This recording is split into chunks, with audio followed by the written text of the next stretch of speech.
अस्सलाम वालेकुम दोस्तों। आज हम लोग बात करने वाले हैं जो कि अमेरिका के शहर लॉस एंजलिस में इस वक्त जो आग भड़क रही है उसकी तमाम वजूहात के बारे में बात करेंगे। उस आग की शुरुआत कैसे हुई, कैसे उस आग ने पूरे लॉस एंजलिस को अपनी लपेट में लिया और कैसे उसने तमाम पूरे शहर को आग से राख बना दिया। तो दोस्तों आज हम ख्वाबों के शहर लॉस एंजलिस की बात करने वाले हैं जिसमें हॉलीवुड हिल्स से एक ऐसी आग शुरू हुई। सबसे पहले तो एक शख्स को उन्होंने गिरफ्तार किया जिसको शक की बिना पे गिरफ्तार किया था कि जो वीडियोस में दिखाया जा रहा था उसके सीसीटीवी फुटेज देखी गई जिसमें बताया गया कि ये आग लगाने में इस शख्स का हाथ है।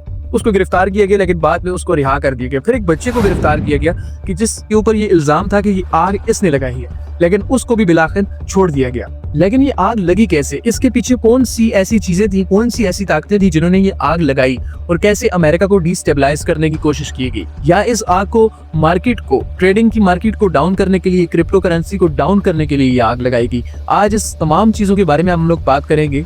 अमेरिका की एक स्टेट लॉस एंजलिस में हॉलीवुड हिल्स के पास एक ऐसी आग शुरू हुई जिसको शुरू में तो ऐसा देखा गया कि उन्होंने कहा ये आग तो छोटी सी आग है, ये मिनटों में बुझ जाएगी, उसको नजरअंदाज किया गया।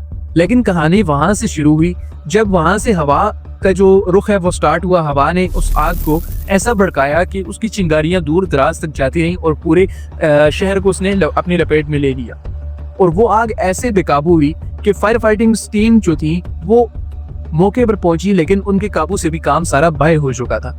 अब उनको एक ही चीज नजर आ रही थी कि वो तमाम लोग अपने घरों को वहां से छोड़कर भाग रहे थे। जब फायर फाइटिंग टीम वहां पे पहुंची तो आप लोगों ने देखा होगा कि यूके, कनाडा और अमेरिका के अंदर ऐसे स्ट्रीट्स में फायर हाइड्रेंट्स लगाए जाते हैं जिनको पानी के लिए इस्तेमाल किया जाता है। मिसाल के तौर पर अगर किसी जगह आग लग जाए तो ताकि वो व्हीकल्स जो होती हैं फायर ब्रिगेड वाली उनको इधर उधर पानी के लिए भागना ना पड़े, सिंपली वो अपने वाटर की कनेक्टिविटी पाइप्स वहां की करे और वहां से अपना ऑपरेशन स्टार्ट कर दिए। लेकिन एंड टाइम पे कुछ ऐसा हुआ, वहां जितने भी फायर हाइड्रेंट्स थे उनमें से पानी ही खत्म हो गया। आप लोगों के जहन में इन तमाम चीजों के पीछे क्या राज था? ये क्या इत्तेफाक हो सकता था या किसी की साजिश? दरअसल वहां पे सबसे बड़ा जो लॉस हुआ वो वहां की इलेक्ट्रिसिटी टीम्स की वजह से हुआ, इलेक्ट्रिसिटी डिपार्टमेंट्स की वजह से हुआ।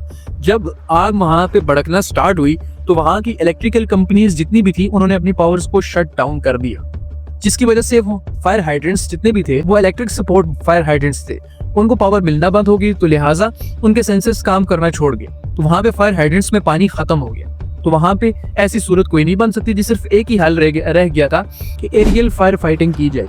अब ये एरियल फायर फाइटिंग क्या है इसके बारे में आपको बताता हूँ। एरियल फायर फाइटिंग जो होती है, एयरक्राफ्ट्स, हेलीकॉप्टर्स और इसकी तरफ से जो पानी फेंका जाता है वहां पे फायर फाइटिंग इनकी तरफ से की जाती है, इसको एरियल फायर फाइटिंग कहा जाता है। ठीक है, तो अब इनके पास जो वाटर बॉम्बर्स थे उनकी तादाद बहुत कम थी। इनको इस चीज का एतबार ही नहीं था कि कनाडा भी इन तमाम मामलात में इनका साथ देगा, क्योंकि पिछले दिनों कनाडा और अमेरिका की कुछ आपस में टसल चल रही थी। ट्रंप बार बार बयान दे रहे थे कि हम कनाडा को जम कर लेंगे अपने अंदर। इस वजह से कनाडा के लोग भी शदीद गुस्से में थे, लेकिन वहां पे उन्होंने ह्यूमैनिटी का साथ नहीं छोड़ा।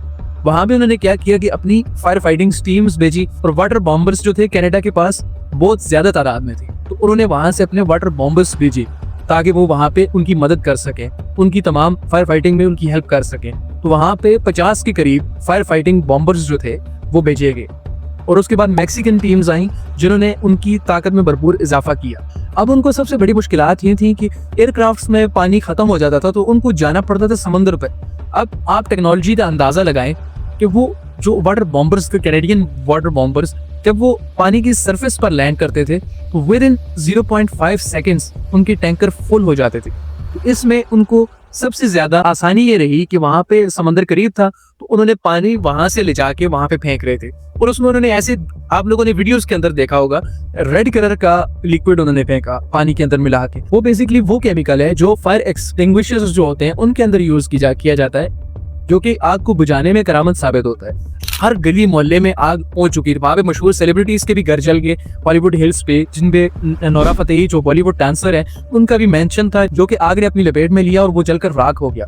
और वहां पे सिर्फ एक मस्जिद थी जो कि बच गई, उसमें आग ने उसको बिल्कुल कुछ भी नहीं कहा। वहां पे उसी वक्त डोनाल्ड ट्रंप ने भी ये बयान दिया कि वहां पे लॉस एंजलिस के जो गवर्नर है केविन न्यूसम, उनको उसी वक्त इस्तीफे का मुतालबा किया गया। लेकिन गवर्नर ने कहा कि इसमें मेरी तो कोई कसूर नहीं है, मेरी तो कोई गलती नहीं है कि आग लगी है, तो हमें तो इस चीज का अंदाजा नहीं था कि वो इतनी ज्यादा जल्दी बेकाबू हो जाएगी, क्योंकि हमें तो लग रहा था कि हम इस पे काबू पा लेंगे। तो वहां पे आग पे काबू पा लिया गया।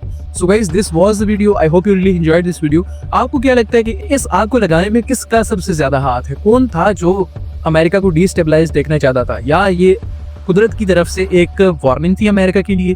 एक तरफ पूरा अमेरिका बर्फ के तूफान को फेस कर रहा था और आधा अमेरिका जो था वो आग को फेस कर रहा था। मतलब ये दोनों तरफ से अमेरिका को इन तमाम डिजास्टर्स ने घेरा हुआ था। तो इसकी क्या वजूहत हो सकती है, आप ही कमेंट बॉक्स में बताएं। So guys, this was the video. I hope you really enjoyed this video. अगर आपको अच्छी लगी हो चैनल को करना सब्सक्राइब, वीडियो को करना लाइक। मिलते हैं नेक्स्ट वीडियो।